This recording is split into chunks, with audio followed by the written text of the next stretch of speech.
All right, so we are team 5 and our project was respiratory diseases.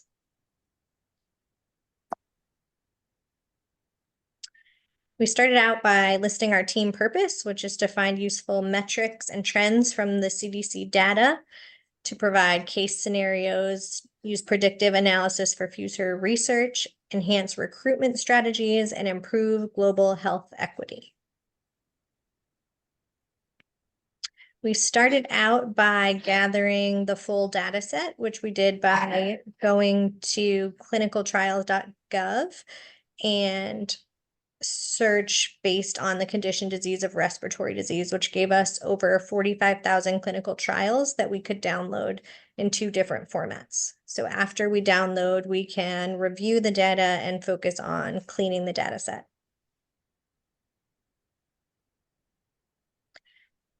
So once the data was downloaded, we were able to open the CSV file in Excel, and that gave us a big chunk of data with over 45,000 studies. So we were able to sort by column and delete the rows that were not NCT numbers so that we could import our data.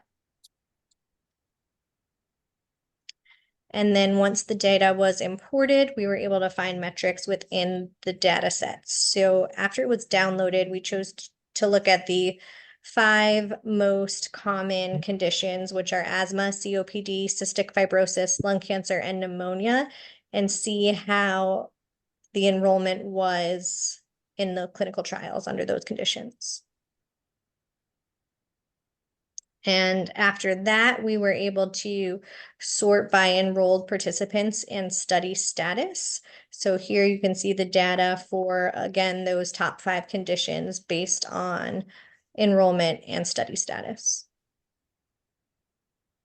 And now I will pass it to Brendan. Thank you, Ciara. Yes, I'd like to talk a little bit about the how we filtered the data set. When we have the list of the top 5 conditions, but if we wanted to look at one of them, one of the ways we were able to do this was by looking at the wildcard feature under the filters. Through this feature, we were able to just type in the first few letters of asthma and all of the studies with that condition appeared. And these are the filtered results for asthma. Instead of thousands of studies, we're now left with a list of hundreds of studies, and we have them here organized by their phase and start date. Now we're able to take a look at the active asthma studies. We were able to filter the study status for active, completed type studies, and this is a visualization of the active asthma studies.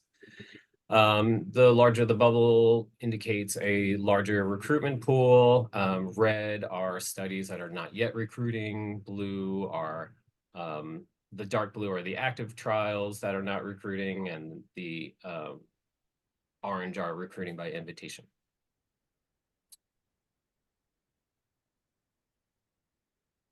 And if we wanted to take a look at the total number of recruitments taking place for one subject, we can do that here. This is a whisker chart showing the available recruiting spots for the active asthma studies.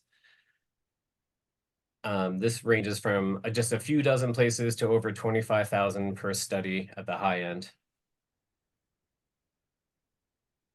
And we can also look at completed studies, again, by going into the filters and changing the study status to completed. Another way we can use that wildcard feature is by setting it to 2023. The dates data in these studies is all over the place. There's months and years, and sometimes they're backwards, but finding 2023, we were able to find all of the studies that were completed last year, and we have grouped them into phase 2 and phase 3 completed studies. And by combining all of these elements, we can create a dashboard showing future and recent developments in asthma clinical trials. We have a large number of studies currently in recruiting with lots of recruitment places available, while just several phase 2 and phase 3 studies were completed last year. And I'm going to change it to Dominic. So changing the conditions, we can duplicate these worksheets in Tableau, and by changing the wildcard filter for conditions, we can look at other categories within respiratory disease. So as pictured, the same dashboard, but the conditions filter is set to pneumonia. There are less studies actively recruiting, less space available, while the number of completed studies is comparable with more phase 3 studies being completed than phase 2. So completed studies, the subject age. Suppose we wanted to find someone to run a trial with child subjects with a history of completing previous similar trials.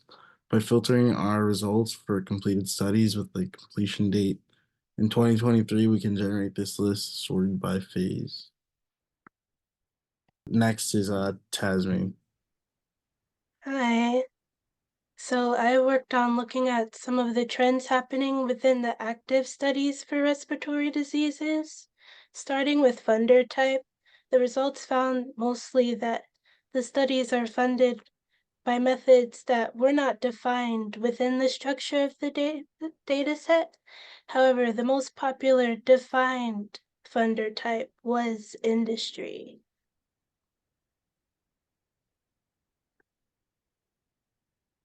And the second trend I investigated was participant age.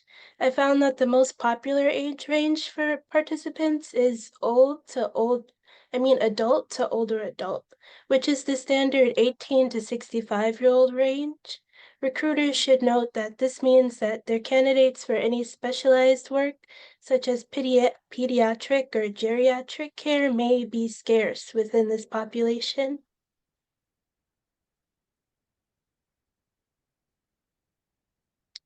And finally, I looked for trends in the dates of the initial post for active studies.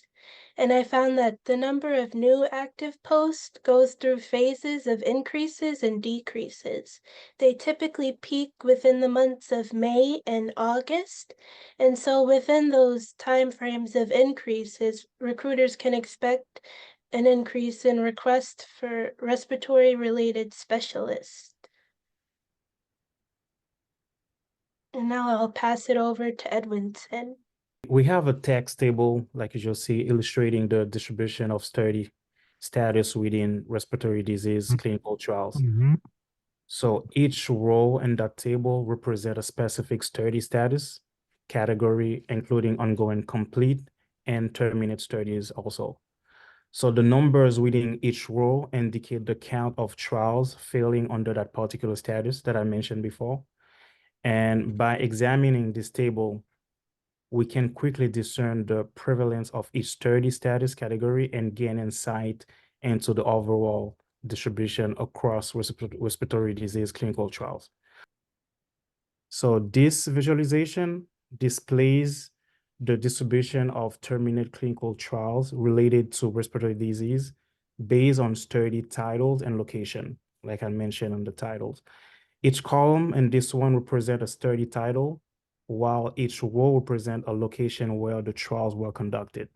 To conclude, our exploration of clinical trials data and CDC data set has been nothing short of illuminating, revealing hidden patterns, trends, and disparities that shape the narrative of respiratory disease.